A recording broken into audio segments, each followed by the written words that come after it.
times I see with users a problem with setting the right constraints.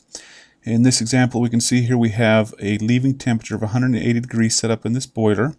If we just kind of follow that around, we look at what's in the pipe, and I have displayed here 2.6 GPM in the pipe, 2.6 GPM here, and also in the pump.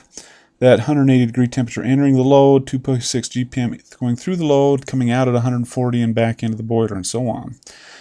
We can see that at the boiler I have a leaving temperature, and at the load I have a delta T, and that's what works really well. Well, let's say we want to override that. I want to change the entering temperature to something else, and you'll notice that we have a dialog come up here that says, hey, do you really know what you're doing here? Do you wish to continue? And I say, yeah, I'm either going to ignore you or I do know what I'm doing.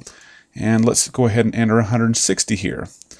And you'll notice that the 40 degree delta T causes a leaving temperature of 120. Now let's look at the system. Now the boiler has 1.8 GPM. It has 2.6 GPM here at the pipe, which of course these two things conflict.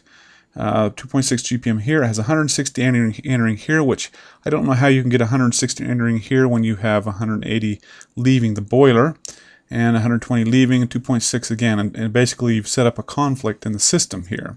You can have no more than 2 of 3 constraints set, two things that will set the flow in the loop. You can either set, normally what we see is one thing set leaving temperature and one thing set temperature change at the load, but you can't put 3 in there. So if I just uncheck that, change it back, and you'll see the system works again. So if you're having trouble with your system not quite working, not calculating the right GPM here and there, you need to look at your constraints. Well, there are good reasons to have these pieces of data in the program for different situations such as bypasses and whatnot, but they certainly have to be treated with care.